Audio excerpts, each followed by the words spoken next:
యూట్యూబ్లో చాలామందికి నాయకులు అందుబాటులో లేక పాపం చిన్న చిన్న చెంచాగిరి చేసుకునే నాయకులందరినీ తీసుకొచ్చి వాళ్ళందరినీ కూడా పెద్ద నాయకుల్లాగా బిల్డప్ ఇచ్చేటువంటి పనిలో వైసీపీ పార్టీకి సంబంధించినటువంటి కొంతమంది వ్యక్తులు నిమగ్నమై ఉన్నారు. అందులో మీ అందరికీ తెలుసు, తెలుగుదేశం పార్టీలో నుంచి వెళ్ళిపోయినటువంటి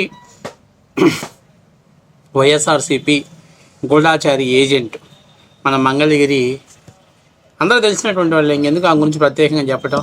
అప్పట్లో ఆమె చేసిన హంగామా, అప్పట్లో ఆమె జగన్మోహన్ రెడ్డి అరెస్ట్ చేస్తే నాకు హైప్ వస్తుందనే ఉద్దేశంతో అప్పట్లో జగన్మోహన్ రెడ్డి గారిని బెప్పం, అట్లాగే నత్తిపోకోడి ఇట్లా అనేక మాటలు మాట్లాడి ఒక రేంజ్లో హైప్ కోసం ట్రై చేస్తే పాపం వైసీపీ వాళ్ళు కూడా అప్పట్లో దేకలేదు.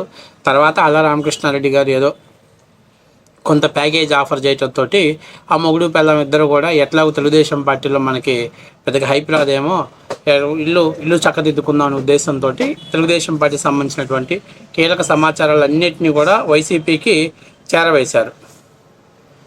ఆ తర్వాత తెలుగుదేశం పార్టీలో యాక్టివ్గా ఉండేటువంటి సోషల్ మీడియా యాక్టివిటీస్ అందరినీ కూడా వీళ్ళు ఏదో దారికి తెచ్చుకొని వాళ్ళతో స్నేహం పెంచుకొని వాళ్ళకి సంబంధించినటువంటి సమాచారాలు అన్నింటినీ కూడా వైసీపీకి చేరవేయటంలో కీలక పాత్ర. ఆ తర్వాత కొన్ని కారణాల వల్ల వాళ్ళని పార్టీని సస్పెండ్ చేయటం, ఆ తర్వాత జరిగిన స్టోరీ నేను తర్వాత చెప్తాను. ఇప్పుడు ఆమె వైసీపీ పంచం చేరింది. అసలు ఆ వైసీపీలో చేరి ఆమె మాట్లాడుతుంది. ఆ మాట్లాడేంత దాని తర్వాత ఒకసారి మనం దాని మీద కౌంటర్ ఇద్దాం. మీరందరూ కూడా మన ఛానల్ని సబ్స్క్రైబ్ చేస్తారని మనస్ఫూర్తిగా కోరుకుంటూ ఒకసారి మన అద్భుతమైనటువంటి నట కిరీటి, అసలు ఆమె ఉత్తమ నటురాలు అన్నమాట. బహుశా సావిత్రి గారు చనిపోయారు. ఈమె కానీ సినిమా ఇండస్ట్రీకి వెళ్ళి ఉంటే నాకు తెలిసినంత వరకు ఆంధ్రప్రదేశ్కి ఒక 4-5 ఆస్కార్ అవార్డులు సంచిలో పెట్టుకుని తీసుకొచ్చేది మన యాక్టర్. అంత అద్భుతంగా యాక్ట్ చేస్తుంది. ఒకసారి చూడండి ఆమె. అఫీషియల్గా మీ మీద ఉన్నది 12 కేసులు. ఒక పోలీస్ స్టేషన్లో కాదు, ఏపీలో చుట్టుపక్కల మొత్తం. ఒక రకంగా చెప్పాలంటే కూటమి మిమ్మల్ని అష్టదిగ్బంధనం చేసింది. 30 రోజుల జైలు జీవితం, పోలీసుల సమక్షంలోనే మీ మీద దాడి చేసినటువంటి పరిస్థితి. ఇంత జరిగినా కూడా మళ్ళీ మీరు జగన్మోహన్ రెడ్డి గురించే మాట్లాడుతున్నారు. జగన్మోహన్ రెడ్డి కనుసైగ చేస్తే మేమేంటో చూపిస్తున్నామంటే దీన్ని పిచ్చి అనుకోవాలా, లేకపోతే మీకు ఇంకా వాస్తవ పరిస్థితులు అర్థం కావట్లేదు అనుకోవాలా? వాస్తవ పరిస్థితులు ఏం చేస్తారు అన్న? ఇంతకుమించి ఏం చేస్తారు? చంపేస్తారా? చంపేనివ్వండి, అంతకుమించి ఏం చేయలేరుగా. ఉంది ఒక్క ప్రాణమే కదా, ప్రాణం తీస్తారా? జగన్ అన్న కోసం ప్రాణం పోయినా పని చేస్తాం. నేను పోతే నా పిల్లలు పని చేస్తారు, నా భర్త పని చేస్తాడు. నేను పోతే నా పిల్లలు పని చేస్తారు, నేను పోతే నా భర్త పని చేస్తారు. ఇవి వినటానికి చెప్పుకోవటానికి ఇది వినటానికి చెప్పుకోవటానికి చాలా బాగుంది కృష్ణవేణి గారు. కానీ ఈ ప్రపంచానికి తెలియనటువంటి విషయం ఒకటి ఉంది. మీ పిల్లలు చదువుకునేటువంటి స్కూల్కి కూడా కాల్ చేసి బెదిరించారంటే, ఎక్కడ సీట్ దొరకకుండా చేశారంటే, ఇమ్మీడియట్గా ఈ స్కూల్లోంచి పంపించకపోతే ఏం జరుగుతుందో మాకు తెలియదు అని చెప్పి వార్నింగ్ ఇస్తే, బెదిరించో బతిమాలకోనో మీ పిల్లలకి కనీసం చదువుకోవడానికి ప్లేస్ కూడా దొరకకుండా చేసిన తర్వాత కూడా మీరు ఇదే అంటుంటే ఏం చెప్పాలి మీకు నేను? ఈ మాటకు వస్తే అన్న, నేనున్న కాన్స్టిట్యున్సీ ఎమ్మెల్యే శాసనసభ్యులు గారు ఏ మినిస్ట్రీలో ఉన్నారన్న? సో ఇంకే ఇది ఇట్లాంటి సెల్ఫ్ డబ్బా కొట్టుకోవడంలో మనం అసలు ఏమైనా మించినటువంటి యాక్టర్ ఎవరు లేరు. నేను చిన్న మాట చెప్తా. ఇంతకుముందు రోజా చెప్పేది డైలాగ్, ఏం చేస్తారు, చంపలేరు, రేప్ చేయలేరు, మా రేప్ చేసే ధైర్యం ఎవరికి లేదు, ఇంకేమో రోజాని ఫాలో అవుతుంది.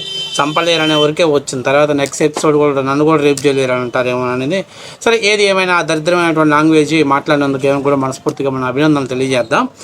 మామూలుగా నేను చెప్తున్నా, మనమేమంటాం, పతివత పరమాన్నం వండితే తెల్లారిన దాకా చల్లారలేదంటాం. ఈ మధ్య మొన్నెవరో ఒక జనసేన వీర మహిళ మాట్లాడింది, అదే రోజా కానీ పరమాన్నం వండితే 2019 వండితే 2024 వరకు కూడా వేడి చల్లారలేదని.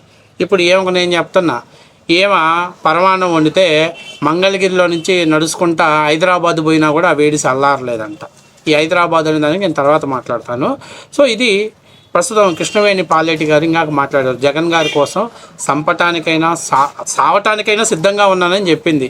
ఇదే డైలాగు కృష్ణవేణి పాలేటి గారు 2019-20 మధ్యకాలంలో లోకేష్ గారి కోసం సావటానికైనా, ఎంత కష్టమైనా కష్టపడి పనిచేయటానికైనా నేను సిద్ధంగా ఉన్నాను. అంటే ఏ ఎండకు ఆ గొడుగు పట్టడం, ఎక్కడికి వెళ్తే అక్కడ భజన చేయటం, అక్కడ నాయకుల్ని మెప్పించటం, నాయకుల్ని మెప్పించిన తర్వాత వాళ్ళ దగ్గర నుంచి ఎంతో కొంత ఎక్స్పెక్టేషన్ చేయటం, అది రాకపోతే బయటకు వచ్చేయటం అనేది సహజంగా జరిగింది.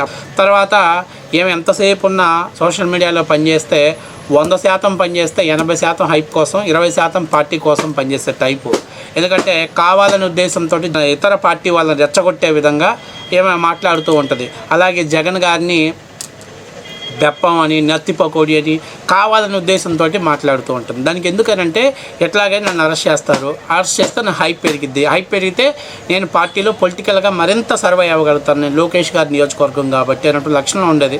సరే, తర్వాత 8 నెలల తర్వాత ఏం జరిగిందో మొత్తం మీద మన అక్క ఆళ్ళ రామకృష్ణారెడ్డి గారికి కోవట్ అని చెప్పి తేలిపోవటంతో పార్టీ కొంచెం పక్కన పెట్టేసింది. ఆ తర్వాత అక్క సీన్ క్రియేట్ చేసింది. లోకేష్ గారి దగ్గర ఉన్నటువంటి పర్సనల్స్ నా మీద కన్నేశారు, నన్ను హరాస్ చేస్తున్నారు, అలాగే అంటే నాతోటి చాలా అమర్యాదగా చాటింగ్ చేశారు, ఇలాంటివన్నీ చెప్పింది. కానీ ఆధారాలు ఏం చూపించట్లా. ఎందుకంటే అక్క మీద కన్నేసిన ఆ దరిద్రుడు ఎవడో, ఆ కరువులో ఉన్న దరిద్రపు ఉండాకొడికి ఎవడో తెలియదు కాబట్టి ఇవన్నీ కూడా అక్క ఏంటంటే హైప్ కోసం క్రియేట్ చేసింది. తర్వాత ఒక జగన్మోహన్ రెడ్డి గారు వైసీపీ స్క్రిప్ట్ అమలు చేస్తూ తెలుగుదేశం పార్టీ కేంద్ర కార్యాలయం దగ్గర కూర్చొని ధర్నా చేసింది. మా మీద ఇలా మహిళల మీద ఇలాగా లైంగిక దాడులు జరుగుతున్నాయి, లైంగికంగా మీ పార్టీలో వాళ్ళు వేధిస్తున్నారు, అది అని చెప్పేసి అంతా ఒక షో క్రియేట్ చేసింది. తర్వాత చిన్నగా వెళ్ళిపోయి నాకు వైఎస్ఆర్సీపీ పార్టీ నుంచి ఆఫర్స్ వస్తున్నాయి, తర్వాత ఆ పార్టీలోకి వెళ్ళిపోయింది. ఇవాళ జగన్మోహన్ రెడ్డి గారి మీద మాట్లాడుతున్నటువంటి ప్రతి మాట కూడా ఆ కృష్ణవేణి పాలేటి మాట్లాడింది, వాళ్ళ ఆయన రాజ్కుమార్ మాట్లాడారు. ఇప్పుడు మళ్ళీ అక్కడికి పోయి నేను జగన్ కోసం ప్రాణాలు ఇస్తా, జగన్ గారి కోసం పనిచేస్తా, నేను చచ్చిపోతే నా జనరేషన్ అయిపోయాను, నెక్స్ట్ నా కొడుకులు కూడా జగన్మోహన్ రెడ్డికి ఊడిగం చేయడానికి, పాలేరు బతుకు బతకడానికి మా పాలేరు కుటుంబం సిద్ధంగా ఉంది అనేటువంటి స్టేట్మెంట్ పాస్ చేస్తుంది. ఈ అక్క ఏమంటుంది, 12 కేసులు పెట్టారంట, దీని మొహానికి 12 కేసులు, ఉన్న ఒక్క కేసు దీనికి చాలు.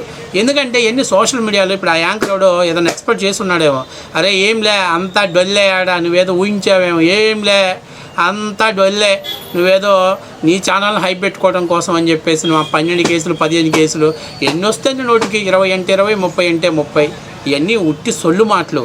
వీళ్ళు గవర్నమెంట్ ఓడిపోయిన తర్వాత హైదరాబాద్కి వెళ్ళిపోయారు, హైదరాబాద్లో బతుకుతున్నారు.